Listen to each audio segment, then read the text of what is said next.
I ain't gonna like this one because I don't think y'all really ready to hear the shit I gotta say. There is no love in the black community. The self-hate in our community is crazy and it's absurd, and it's like nobody talks about this shit. Let's start talking about it. Loves, and welcome back to another episode of Things We Find on TikTok. In today's video, this particular black creator is calling out black people, black community, that we don't love each other. We are our problems. How do we treat ourselves? Do we support each other and all of that? This is what this video is all about. So I'm going to go ahead and play the video in full, then come back and discuss about it. I ain't gonna like this one.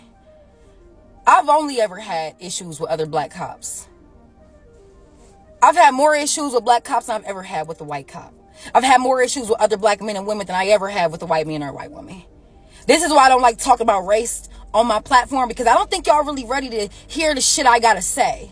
But with these 5 Memphis officers and Tyree Nichols, it's about time we fucking have it. Baby, the self-hate in our community is so fucking detrimental and pivotal right now. But I feel like y'all get off on giving y'all power to other people, to white people. Contrary to what the fuck y'all see on the news, they don't even have to, they got y'all doing the work for them at this point. White supremacists and the elites, they got y'all doing the work for them now. Because look at these 5 Memphis cops. Y'all think that shit is normal? Y'all think that shit is just a one-time occurrence? No. I've lived in the South for over 7 years, and every run-in I've ever had with the law was at the hands of a black cop and a black judge. I literally have a friend right now who's in the middle of suing the Georgia State PD because something like this similar happened to him. Beat my friend on a random Friday night at a club because he could. There is no love in the black community.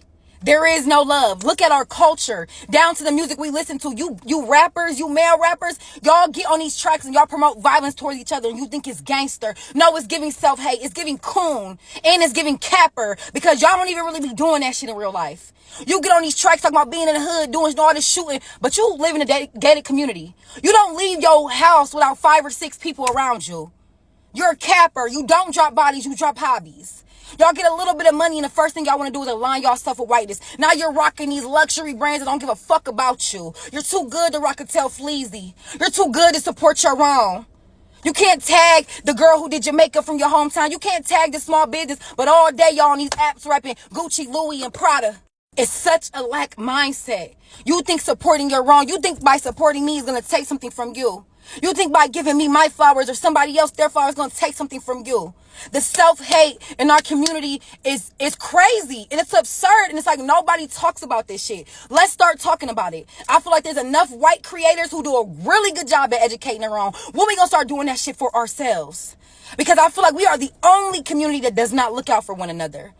God rest Tyree Nichols' soul, but it always takes that one example. It always takes for something like this to happen for us to have the conversation. So let's do that. Let's not let this man's death be in vain. When we gonna start talking about the real tea, which is the self-hate in our community? It's crazy. It's crazy and it needs to change. This video is for educational and commentary purposes, so kindly leave your opinion down in the comment section. And this channel doesn't support hate speech, so respectfully leave your comment, and I would love to hear your opinion about this topic. Let's listen to what other black content creators had to say about this video. There is no love in the black community. There is no love. Look at our culture. I just wanted to go ahead and piggyback off of her video real quick. Please go watch her whole video because she spoke nothing but facts, right? 2, don't mind my hair. I've had a hat on all day. Okay, look past it. As somebody who grew up in a predominantly black city of Memphis, I grew up in Memphis. I moved to Memphis when I was in 6th grade. I'm originally from Detroit, Michigan. So all my life, up until the last 2 years, I have been in predominantly black cities, correct? When I moved out to Knoxville, I noticed that I had a certain defense, right? A defense mechanism was awoken, and I assumed it was because I was afraid of being hate crimed and all of this. But no, it was the fact that for the first time in my life, I felt like I could let my guard down. I felt like I didn't have anything to worry about. I didn't have a threat. And the lack of threat made me anxious, right? The lack of feeling the need to protect myself at all times made me anxious. In Memphis, I grew a presence about myself whenever I would leave the house to not be bothered, correct? I had to walk through all black neighborhoods with a frown on my face, with a scold on my face, just to not be bothered. What does that say? That says that I don't feel safe around my own fucking people. Why is that? Also, when I left, I had a strong urge to want to go back. And that's only because I was so uncomfortable with the lack of having to protect myself. If you think about that, that is so fucked up. I should want to go be with my people because that's where I feel most loved. I should want to go be with my people because that is my roots. Those are I should feel happy and safe around my people, and I don't. And a lot of us don't. And it's only getting worse. If you pay attention, every time one situation dies down, they throw something else at us. So race kind of boiled down a little bit. The bubble started to come down, right? And then you got the sex wars, male versus female. And then you always got the heteros versus the fucking gays. It's always going to be that. Because especially in the black community, that's always going to be that. Because we have a hard time accepting the ones of us that ain't gay. The straight black community don't even like they fucking self. So I can't expect you to like my queer ass, and I'm black. You know what I'm saying? And I think that it is time that we start having these discussions and talking about it and understanding that this is all trauma. This is all ancestral, generational trauma that we are just living and repeating over and over and over again. And it must stop if we ever want to get anywhere. There can't be no revolution if we can't work together. I've only ever had issues with other black cops. She told the whole truth. And nobody talks about how poorly black cops, teachers, social workers, principals, judges, business owners, how poorly they treat their people. I mean, I can go a little bit longer, a little bit deeper. Anybody want to chime in and add to it in the comments, that's fine.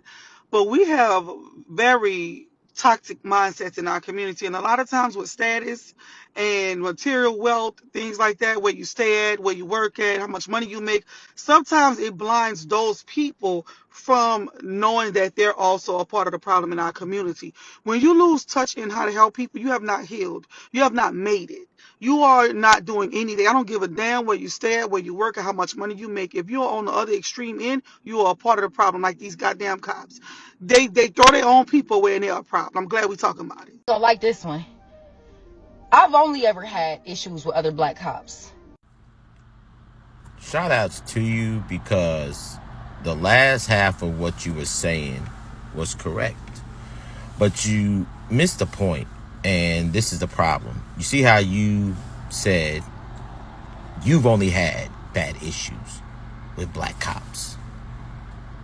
But across America, we all know that's an outlier. I live in Memphis. The only issues I've had with cops was white cops.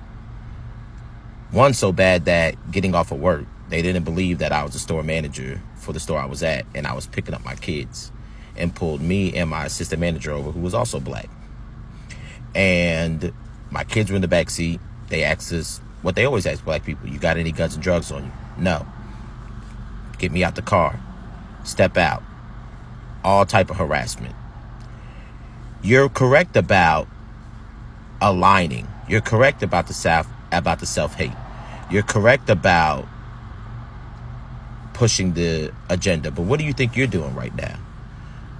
You're pushing the agenda too, because you're speaking solely on yourself and not on the facts of the matter, which is we are targeted more than any other race in America.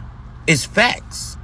So sitting over here giving your sob story about black cops and black people, and a lot of that doesn't even have to do with race when you're talking about bad dealings with black people or this, that. It's just who you're around mostly. So everybody says that it's a fact to that. Family, they love you, but a lot of times they do you the worst. So what you're saying in one hand is true. The rappers, what we promote, that's true. But if we go and talk about it, then let's be 100% honest. Yes, there's a lot of self-hate. Why is that? Yes, if we're going to talk about Tyree Nichols and the division there, The division starts with us. Go all up and down TikTok and social media. The war with black women and black men is just absolutely asinine at this point. It's so ridiculous. And with us being divided between black men bashing black women bashing black men, that's the real conversation. Because you see all these stupid podcasts and everything else where you got black women and black men against each other, and that's the real problem. We need to learn how to take care of each other. How about we focus on that instead of you're talking about the cops and all this, and let's get to the real discussion. But a lot of what you said was accurate. More issues with black cops than I've ever had with a white cop. I've had more issues with other black men and women than I ever. Black on black crime is running rampant. It's out of control. They're unaliving each other left and right. These are all narratives that were shoved down our throats, like I believe in the early 1990s, right at the height of the crack epidemic, if you will. And it's just a load of crock, because what they don't tell you is that it's proximity. Black people are more likely to commit crimes against black people. Facts. White people are also more likely to commit crimes against white people. Asians are more likely to commit crime against Asians. It is about proximity. And this particular issue with the police officers who unalived that innocent young man, 58% of the Memphis police force is black versus 9% of the United States police force. So that is about proximity. There are more black police officers in Memphis than there are in, say, where I live, which is in Lawrenceville, Georgia. It's probably like 3%. But it is about proximity. Of course, you're going to commit crimes. You are more likely, if you live in a hood, to go rob your neighbor next door because it's closer. You're not going all the way across town. That's just the reality of it. They just don't call it that. So I really hate when we as a people continue to push their narrative that was shoved down our throat. That is not a thing. You are most likely to commit crime against the person right next to you because they're closer, especially violent crime. So don't let that be a reason or an excuse. Black people love black people, okay? I love my people, and I know that most of us do. So that's not a thing. That's not a thing, and this is no shade to that creator. It's just not a thing. Plus, everyone is entitled to their opinion, and she said a lot of things in that video, but I'm going to just bring out one thing that I find like concerns me and my environment here, which is black people do not support, or some black people don't support black people business. They prefer supporting other races businesses. For example, I'm in Nigeria. Let's just talk about skincare, because if a black person is producing the same skincare product that a white person is producing, we prefer to buy from the white race than buying from the black people. So it shows that we don't even support each other right here. We support people that we feel like they are better, or they've taught us that they are better than us, and which is something we need to look into. I'd like to know what you guys think about this particular video down in the comment section. And yeah, thank you so much for watching the video to this point. My name is Maria Davids. I'm a content creator based in Lagos, Nigeria. And don't forget to like, subscribe, share this video, and comment, okay? And I'll see you guys in my next video. Bye.